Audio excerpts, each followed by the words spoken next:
Bismillahirrahmanirrahim.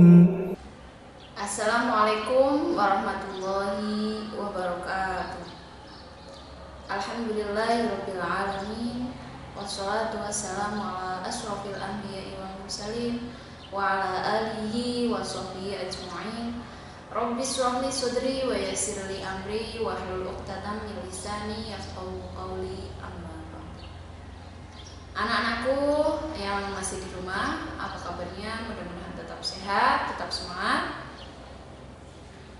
Alhamdulillah pada kesempatan kali ini, pada hari ini, pada jam ini ya, kita akan mengkaji kitab ya, kajian agama seperti biasa.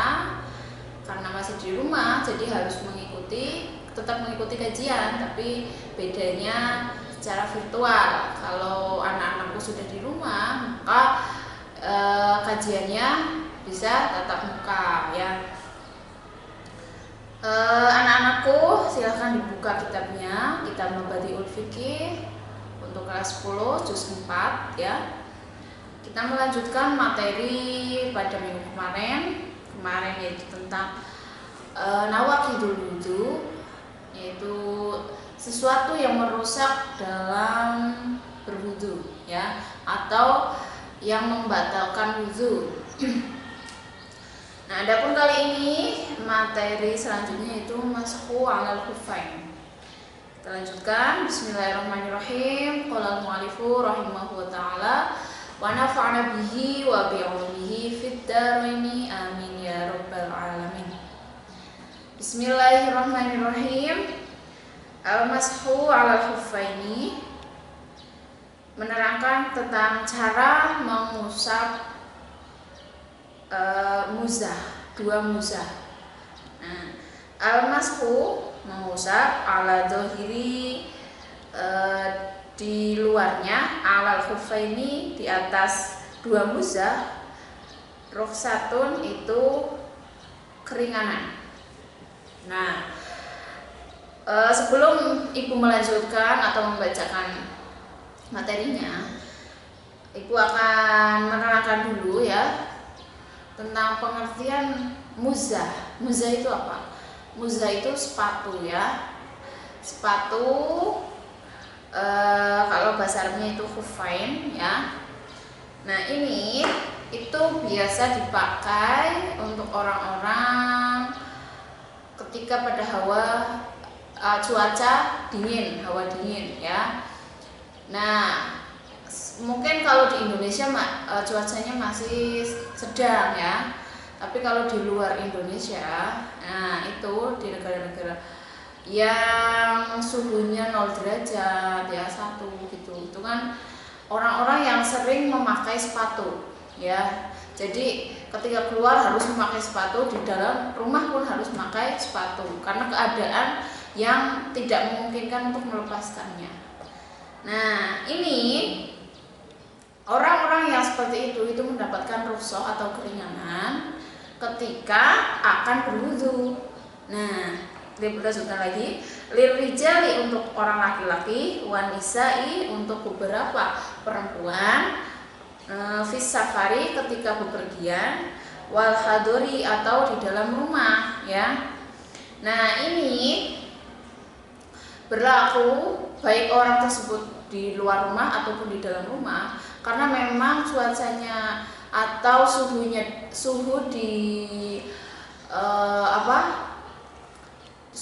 di keadaan tempat itu memang dingin ya, tidak memungkinkan untuk melepaskan sepatu, maka itu harus tetap dipakai. Dan ketika wudu, nah ini caranya nanti dibasuh atau diusap sepatunya aja, atasnya ya, atas sepatunya itu. Jadi tidak harus melepaskan sepatunya, cukup dengan mengusap atas muzahnya atau sepatunya gitu. Nah, ini ada syarat-syaratnya. Syarat sah untuk mengusap itu apa saja? Yang pertama, ayakunal khufani qawiyaini. Jadi adanya muza atau sepatu itu keadaannya kuat, ya. Jadi kuat di sini artinya sepatunya itu tidak mudah rusak, ya. Misal dipakai untuk perjalanan jauh, ya, itu masih kuat. Jadi keadaannya itu semisal dipakai pun di bawahnya, di bawah sepatu atau di kanan kirinya itu tidak ada lubangnya, tidak ada ketika dikenakan air itu airnya tidak masuk seperti itu, ya. Karena nantinya kan yang akan diusap itu kan muzahnya, sepatunya. Nah, ketika air tersebut kok masuk pada kaki, nah itu berarti syaratnya tidak sah, ya. Jadi syaratnya di sini sepatunya bukan asal sepatu, ya. Sepatunya harus sepatu yang kuat, sepatu kulit, ya. Yang ketika airnya itu tidak masuk pada kaki, tidak ada lubang, ya. Lanjut. Jadi itu ketika memakai sepatunya itu untuk jalan ke sana kemari itu mungkin tidak mengalami lubang itu tadi, ya. Ayyakuna minal jiddi awil juhil qawi aw nahwihima. Nah, ini juga ada yang tadi udah Ibu terangkan, adanya sepatu itu terbuat dari kulit, minal jildi, ya, terbuat dari kulit, awil juhil qawi atau kain-kain berbulu, ya, kain-kain bulu atau sejenis pantofel itu, ya. Jadi airnya itu tidak meresap, bukan sepatu yang bentuk kayak airnya meresap itu, ya. Itu beda. Jadi sepatunya itu sepatu kulit, ya, yang keadaannya kuat, ya, yang tidak mudah dimasuki air. Nah, kemudian untuk masa atau waktu jangka panjangnya untuk mengusap itu berapa? Nah, muddatul mashi itu menerangkan tentang jangka panjangnya atau waktunya mengusap. Berapa lama? Lil muqimi. Nah, ini untuk orang yang mukim atau untuk orang yang tidak bepergian itu juga boleh untuk mengusap sepatunya, mengusap muzahnya, ya, tidak melepaskan sepatunya. Itu waktunya yaumun walailatun, waktunya sehari semalam, ya. Adapun untuk orang yang bepergian salah satu ayam ini yaitu 3 hari, ya, 3 hari 3 malam itu untuk orang yang bepergian. Nah, hitungannya dari apa? Ya, hitungannya dari ba'dinihal hadasi ba'dalusin, ya.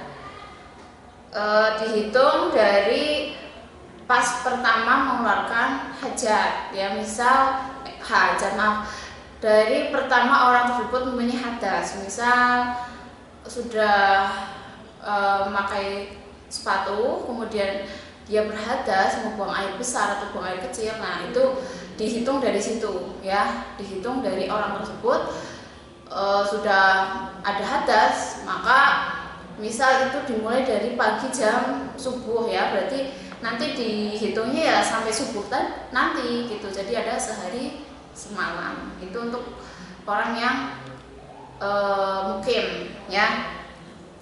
Nah, ini untuk syarat lainnya ketika akan memakai sepatu atau memakai muzah, sebaiknya atau diharuskan, diwajibkan sebelum memakai pastikan, ya, sepatunya itu juga keadaannya suci, jadi tidak terkena najis, sepatu bersih seperti itu, ya. sepatu sudah bersih, kemudian orang yang akan memakainya juga itu keadaannya sudah mempunyai wudu, ya, sudah mempunyai wudu, terus sepatunya bersih. Jadi ketika memang untuk berjalan, ya, kok di pertengahan orang tersebut mau buang hajat, kan otomatis wudunya batal tuh. Nah, ketika nanti akan berwudu, sepatunya cukup diusap, tidak usah dilepaskan. Yang penting dari awalnya orang tersebut sudah mempunyai wudu sebelum memakai sepatu, gitu ya. Itu syarat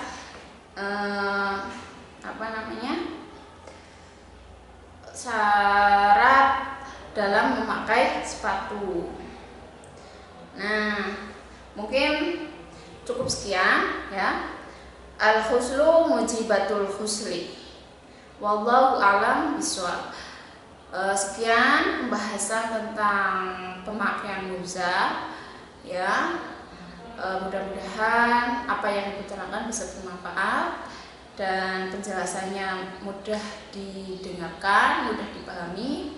Ibu akhiri, wassalamualaikum warahmatullahi wabarakatuh.